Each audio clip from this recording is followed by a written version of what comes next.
1억 원을 모으는 건 정말 벽처럼 느껴지는데 그 다음에 9억 원을 모으는 건 오히려 더 쉽다고 하면 믿으시겠어요? 이게 무슨 말도 안 되는 소린가 싶지만 여기에는요, 부자들만 아는 아주 강력한 원리가 숨어 있습니다. 오늘 그 비밀을 전부 알려드릴게요. 혹시 지금 1억 모으느라 정말 고생하고 계신 분 있으세요? 그 길이 얼마나 힘든지 잘 아실 겁니다. 그런데 누군가 그것만 넘으면 나머지는 진짜 쉬워 라고 말한다면 이게 말이 된다고 생각하세요? 왜 이런 엄청난 차이가 생기는 걸까요? 바로 그 이유를 지금부터 파헤쳐 보겠습니다. 이 강력한 금융 원리를 뭐 특별한 사람 얘기가 아니라 바로 당신과 저처럼 평범한 직장인 밥의 이야기를 통해 아주 쉽게 설명해 드릴게요. 이 친구 금수저도 아니고요. 특별한 재능이 있는 것도 아니에요. 그가 어떻게 이 불가능해 보이는 미션을 성공시켰는지 같이 한번 따라가 보시죠. 자, 첫 번째 관문입니다. 여기가 진짜 제일 힘들고 솔직히 대부분이 여기서 포기하죠. 바로 1억 원을 향한 그 험난한 여정입니다. 밥의 계획 들어보면요, 진짜 어이가 없을 정도로 간단해요. 빈손으로 시작해서 매년 딱 1,000만 원씩 저축하고 이걸 연 10% 수익률로 투자하는 겁니다. 이론상으로는 누구나 할 수 있을 것 같죠? 근데 아시죠?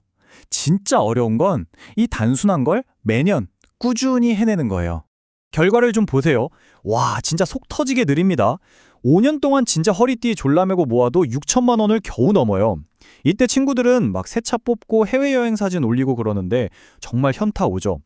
1억 원이라는 첫 목표를 달성하는데 무려 8년이 걸렸습니다. 8년. 이 지루한 시간을 버티는 것, 이게 바로 첫 번째 시험대입니다. 여기서 제일 중요한 사실이 이거예요. 밥의 첫 1억 원 중에서 75%, 그러니까 돈의 4분의 3은요, 순전히 그의 노동으로 만들어진 겁니다. 잠줄이고 친구들 만나는 거 거절하면서 모은 피 같은 돈이죠. 이때는 돈이 돈을 버는 게 아니라 말 그대로 밥이 자기 자신을 갈아 넣어서 돈을 만든 겁니다. 하지만 이 지옥 같은 8년을 버텨낸 밥에게 드디어 보상이 주어집니다. 게임의 판도를 완전히 뒤집어버리는 엄청난 힘, 바로 부의 축적을 가속시키는 마법, 복리의 힘입니다. 이 복리의 힘이 얼마나 대단한지, 그리고 우리 상식을 어떻게 가뿐히 뛰어넘는지 제가 간단한 질문 하나로 바로 보여드릴게요. 한번 골라보세요. 선택지 A는 뭐 고민할 것도 없죠. 지금 당장 현금 10억 원. B는 좀 웃기죠? 고작 10원짜리 동전 하나인데 이게 한 달 동안 매일 2배가 된대요. 자, 솔직히 말해보세요. 99.9%는 A를 고를 겁니다. 안 그런가요? 자, 근데 결과를 한번 볼까요? 와, 보름이 지나도 고작 16만 원이에요. 거의 뭐 아무 일도 안 일어나는 것 같죠? 하지만 마지막 며칠을 보세요. 이 보잘것없던 10원짜리가 갑자기 미친 듯이 불어나더니 마지막 30일째 되는 날 무려 53억 원이 넘어갑니다. 이게 바로 인간의 직감을 완전히 박살내는 복리의 파괴력입니다. 복리가 뭐냐면요, 쉽게 말해서 여러분의 돈이 알을 낳았는데 그 알이 깨어나서 또 알을 낳게 하는 거예요. 시간이 흐를수록 여러분의 돈 군대는 기하급수적으로 불어나서 여러분이 자는 동안에도 24시간 내내 여러분을 위해 싸우게 되는 거죠. 자, 다시 밥 이야기로 돌아와 볼까요? 첫 1억 모으는데 8년 걸렸잖아요. 근데 그 다음 1억은 절반인 4년, 그 다음은 3년으로 확 줄어들어요. 점점 가속도가 붙는 거죠.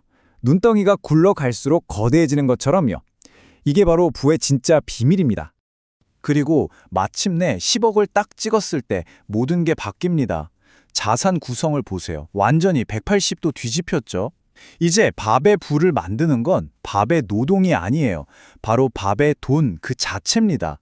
투자 수익이 75%를 차지하고 밥의 월급은 이제 그냥 용돈벌이 수준이 된 거죠. 바로 이 지점이 부의 티핑 포인트입니다. 여러분이 월급으로 버는 돈보다 여러분의 돈이 스스로 버는 돈이 더 많아지는 바로 그 순간이요. 보세요. 26년 차가 되니까 밥은 그냥 가만히 있어도 1년에 1억씩 자산이 늘어요. 이제 밥은 돈을 위해 일하는 게 아니라 돈이 밥을 위해 일하는 겁니다. 하지만 이렇게 달콤한 복리의 마법을 한 방에 무력화시키는 아주 치명적인 함정이 있어요. 소득이 늘어난다고 해서 모두가 밥처럼 부자가 되는 건 절대 아니거든요. 우리 주변에 정말 흔하게 볼 수 있는 셀리의 이야기입니다. 여러분은 제발 셀리가 저지른 실수를 반복하지 마세요. 셀리가 연봉이 무려 50%나 올랐어요. 와, 이제 부자 될 일만 남았다고 생각했겠죠.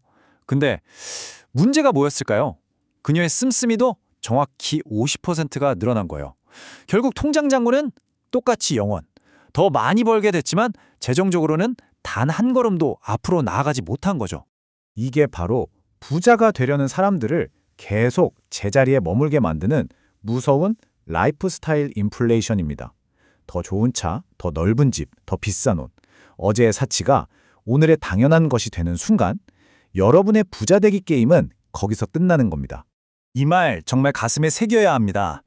부자가 되는 건 얼마를 버느냐의 문제가 아니라 번 돈 중에서 얼마를 지켜내느냐의 문제다. 버는 것보다 지키는 게 훨씬 더 중요합니다.